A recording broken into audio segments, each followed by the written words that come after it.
Salut tout le monde, aujourd'hui on se retrouve pour un unboxing qui s'est fait un petit peu attendre, tout simplement parce qu'en fait il s'agit de la box Blissim de novembre. Actuellement à l'heure où je tourne on est le 17 décembre. J'ai mis un petit peu de temps à la recevoir, c'est pour ça que je vous poste ça assez tardivement, parce que j'avais prévu d'autres vidéos avant ça, du coup vu qu'elle ne venait pas, mais je vais tout vous expliquer. Pour une fois c'est pas ma faute si cette vidéo arrive en retard, puisque la box elle-même est arrivée plus d'un mois en retard, et comme je vous disais j'avais d'autres vidéos de prévues, du coup bah voilà, ça arrive quand ça arrive, voilà, c'est pas ma faute pour une fois. J'ai eu beaucoup de mal à avoir une réponse du service client, donc ça c'était assez décevant, parce qu'en fait je l'ai commandé mi-novembre pour être sûre de l'avoir, parce qu'en fait j'ai commandé le calendrier de l'Avent avec, et si vous étiez abonné à la box Blissim, donc ex-Birchbox, vous aviez 10 € de réduction sur le calendrier, et la box elle est à 13,90, donc forcément le calcul est vite fait, j'ai pris les deux. Enfin du moins c'est mon copain qui me l'a pris pour du coup nos 8 ans qui était le 27 novembre 2020. Quand j'ai pas d'idée en général je lui demande un calendrier de l'Avent, vu que c'est juste à la bonne période, ça tombe pile poil. Et j'ai dû les contacter donc à plusieurs reprises, 2 fois minimum. La première fois c'était fin novembre, ils m'ont dit d'attendre, donc voilà ils ont servi à rien. La deuxième fois début décembre, je leur ai redit que j'avais toujours rien, et ils m'ont répondu genre une semaine plus tard, enfin ils ont répondu je pense à tout le monde parce qu'apparemment j'étais pas la seule à avoir des problèmes, en disant que si j'avais toujours pas ma box, il fallait que je remplisse un formulaire et qu'ils me la renverraient en colissimo cette fois-ci, parce qu'ils l'envoient sans suivi habituellement. Sauf que moi elle était notée comme livrée en plus de ça, et que j'avais eu que mon calendrier, et je me demande s'ils étaient pas censés l'envoyer avec mon calendrier, parce que tout était noté comme livré en fait, et j'ai reçu que mon calendrier, que j'ai reçu dans les temps nickel, rapidement, sans souci. Sauf que je m'attendais à avoir la box avec, que je n'ai pas eu, et que j'ai eu plus d'un mois en retard en fait. Enfin bref, je crois que c'était un record de retard à battre, donc je suis un peu déçue à ce sujet-là. Après, bon, c'est pas grave, on va voir ce qu'elle vaut, hein. Et actuellement, j'ai pas envie de reprendre spécifiquement des box parce que j'ai déjà assez de produits à finir, et même avec le calendrier que je vous ouvre sur Instagram en story, si jamais ça vous intéresse, allez voir, elles sont en une. Et ben, j'ai encore plein de produits que j'ai déjà eu dans d'anciennes box, ou même des produits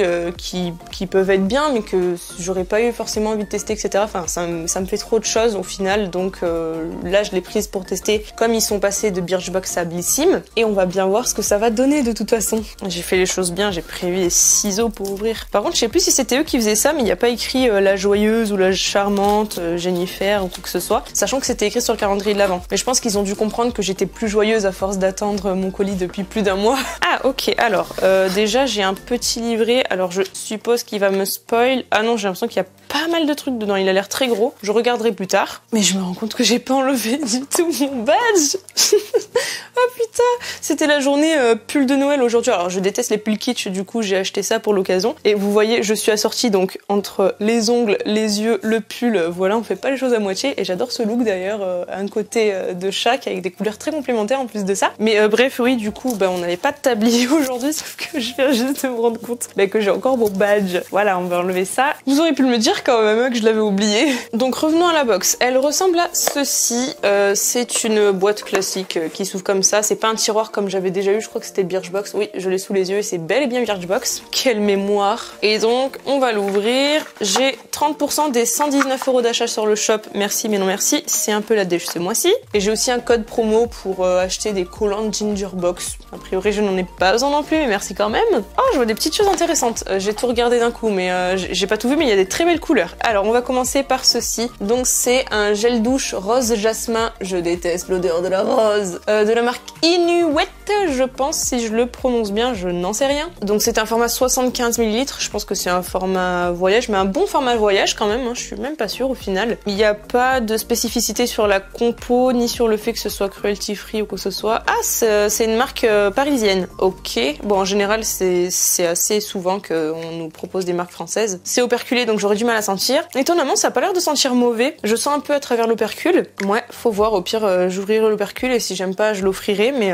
bon, pourquoi pas. En tout cas, le packaging est hyper mignon. Le truc est tout mou, c'est trop drôle. Ensuite, j'ai un produit de la marque Garancia Paris. C'est une pâte purifiante, nettoyante, détoxifiante, moussante. Ouh, elle fait beaucoup de choses cette mousse, dis donc. Cette pâte, c'est même pas une mousse du coup. Donc on a un résultat dès la première application d'accord, mais ça s'utilise comment? Donc c'est à base de 4 extraits botaniques, ortie, citron, concombre, roku, je connais pas. Et il y a des bases lavande douce, séborégulatrice. Ah, mais ça a l'air trop bien, mais si je sais comment ça s'utilise, ce sera mieux. Ah, une fois par jour, d'accord, une petite noisette dans le creux de la main. Ah, faut ajouter de l'eau et mélanger. Ok, d'accord, donc c'est un produit qui se mélange à de l'eau pour l'émulsionner. Après, on masse sur le visage jusqu'à obtenir une mousse onctueuse chantilly, puis il faut rincer à grande eau. Alors, avoir de la chantilly sur la face, par contre, ça m'intéresse de ouf. Ça a l'air trop bien.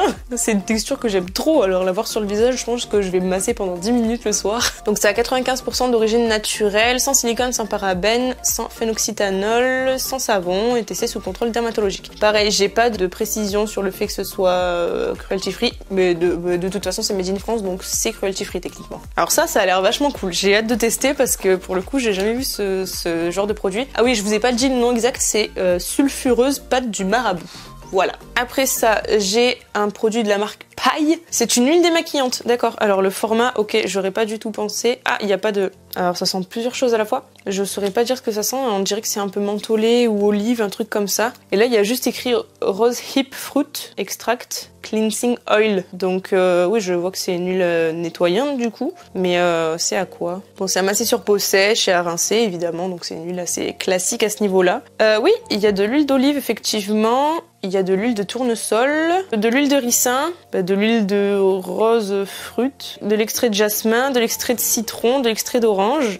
Mais ça a l'air bien ça aussi. Bon, l'huile démaquillante je l'utiliserai parce que maintenant j'aime de plus en plus ça, comme je vous en avais déjà parlé. Avant j'aimais pas du tout et au final j'aime beaucoup, notamment mélanger à du lait. Donc pareil, ça a l'air assez cool. Donc là j'ai pioché le soin sans rinçage de la marque Morning Street, que je ne connais pas du tout non plus. C'est pour tout type de cheveux, donc 30 ml c'est aussi un format voyage. D'ailleurs les deux autres aussi, hein, je l'ai pas précisé. Ah, donc c'est un produit sans rinçage. Donc ça se met sur cheveux humides, ils disent de répartir avec un peigne. Je suppose que c'est hydratant du coup. J'ai pas plus d'informations là-dessus. Je sais pas d'où vient cette marque non plus et je sais pas si c'est bien formulé ou non testé sur les animaux. Il y a rien de précisé sur le packaging. Je ne sais pas. Voilà, tout ce que je peux vous dire, c'est que c'est un soin sans rinçage pour les cheveux. Ah, hydrate et restaure. Oui, j'avais pas lu, c'était écrit effectivement. Pourquoi pas? Ça, j'en ai plein. Évidemment, je travaille dans une boutique de coiffure, mais ça peut être pas mal à tester éventuellement. Un format voyage, par contre, c'est toujours pratique à ce niveau-là. Bon, alors là, j'ai un échantillon du parfum Angel Nova. Je suis pas sûre d'aimer. Je vais le sentir avec vous, hein. Ça a l'air de sentir fort quand même. Très fruité, mais pas spécialement le genre d'odeur que j'aime. Non, je le donnerai à quelqu'un, mais franchement, je m'en fous. Et enfin, dernier produit, ça va vite, hein, 5 produits, et je crois que des formats voyage, ou presque. Alors, encore un produit de la marque Garancia, du coup, c'est les larmes de phénix, soin booster pour les cils. Ah! Alors ça, c'est trop bien. Agité avant emploi, et du coup, c'est un 2,5 ml. Je ne sais pas si c'est un format normal ou pas, je ne connais pas du tout ce genre de produit. Mais alors déjà, il est très joli, je sais pas si vous le voyez bien. Ça, j'ai trop hâte d'essayer aussi, parce que les cils, moi j'ai des cils qui ont tendance facilement à tomber, etc. quand je les sollicite. Alors je sais pas comment ça se présente, de toute façon ça je l'utiliserai assez rapidement je pense. Ok, c'est un pinceau qui est un peu abîmé au bout, mais c'est pas grave. Ok, attendez, ça sent quoi? Ça sent, ouais, il y a une petite odeur, mais je saurais pas du tout vous dire ce que c'est, donc voilà. Et bah c'est allé assez vite, écoutez. Je vais quand même regarder s'il y a des choses intéressantes dedans. Il y a un livre dans un livre. Ah non, il y a juste 2 pages en plus. Ah d'accord, c'est ça me parle des 2 produits. Bah il y a que 2 produits qui ont été dans ma box. Je ne sais pas pourquoi. Ah, c'est peut-être des choses qui sont en exclusivité dans cette box là, je suppose, je ne sais pas. Et il y a plein de produits avec des prix, etc. en réduction pour les abonnés. Et donc c'est ce calendrier que j'ai, voilà. Et j'ai hâte d'avoir la dernière case parce que c'est la seule qui m'intéresse vraiment, j'ai l'impression. Il y a beaucoup de soins, il y a des trucs intéressants mais d'autres moins. Bah, de toute façon, comme je vous ai dit, allez voir sur Instagram, j'ai mis mes stories en une de l'ouverture du calendrier. Écoutez, ce que j'en pense, c'est que pour 13 €, ça reste intéressant parce qu'il y a des produits quand même assez innovants, ça a l'air sympa à essayer, même pour moi qui ai pas mal de produits en stock. Après, bon, ça reste des petits formats. Tous les mois, ça risque de devenir redondant, comme je vous disais, si voilà, vous consommez pas trop non plus de cosmétiques, parce que je consomme beaucoup de produits, mais pas en grande quantité en fait. Je sais pas, j'ai l'impression que les gens ils mangent leurs produits, mais moi, genre un truc, ça va me durer 6 mois, 1 an facilement, je sais pas pourquoi. Mais donc ouais, si vous avez tendance à consommer rapidement les produits, ça peut être intéressant intéressant, surtout pour tester toujours de nouvelles choses. Mais sinon, en termes de quantité, ça peut vite suffire en fait. Donc si vous avez tout le temps des gels douche, des machins, des trucs, ça va commencer à faire beaucoup, vous voyez. Mais sinon, globalement, le contenu de cette box, j'en suis plutôt contente, surtout compte tenu du fait que ça m'a coûté 3-4 € au final. Du coup, j'espère que cette vidéo vous aura plu. Si c'est le cas, n'hésitez pas à mettre un pouce vers le haut et à vous abonner juste en dessous. Dites-moi éventuellement en commentaire si vous voulez que je teste des box que je connaîtrais pas, des marques moins connues, etc., qui sont dans des ordres de prix pas trop élevés non plus. Et sur ce, moi je vous fais de gros bisous et je vous dis ciao ciao.